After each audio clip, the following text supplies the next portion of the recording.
And up next, we got a firefight right here with Terrance McKinney taking on Esteban Ribovics.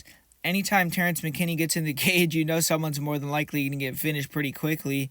And Esteban Ribovics is someone that also brings that action. He has a lot of knockout wins and is a fun guy to watch, a young guy that's getting better. So this is going to be a really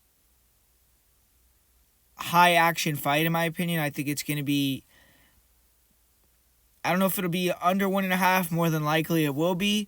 I think that line's kind of crazy juiced. I see a lot of people playing that line, but it's definitely going to be someone getting finished, I think, before the third round comes around. But Terrance McKinney versus Esteban Ribovics.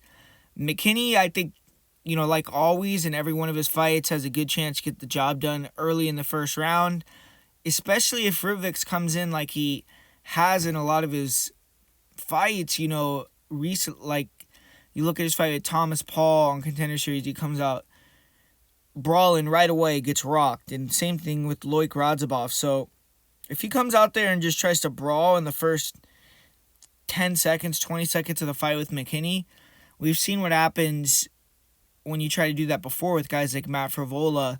So Ribovics could get put to sleep real quick if he does that, but you have to think, knowing McKinney's style, what he brings to the table, that he's not going to do that here. But, habits die hard. We'll see what happens.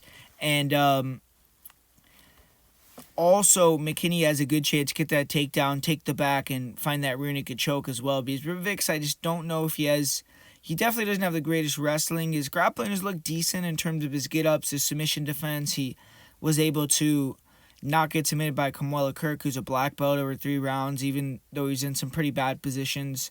But McKinney, if he can take that back early when he's fresh, I definitely think he has a chance to get that rear naked choke. So that first round is going to be the danger zone for Esteban Ribovics, and if he can get out of that first round, I think, like most people are saying, and like a lot of McKinney's fight materialized to be, he's going to take over the fight. So if Ribovics can get out of the first, his composure, his boxing is going to come into play, his good body shots.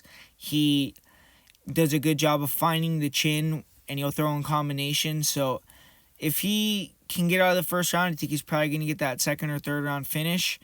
But I see this as pretty much a 50-50 fight, because I do think that McKinney has multiple ways to win early, and Ribovics isn't someone that has a ton of experience. He is a young guy, so I don't necessarily know exactly if he's going to fight the smartest here, and that could be his downfall. But I'm going to pick Ribovics to get the win, and I'll say he wins via second round knockout.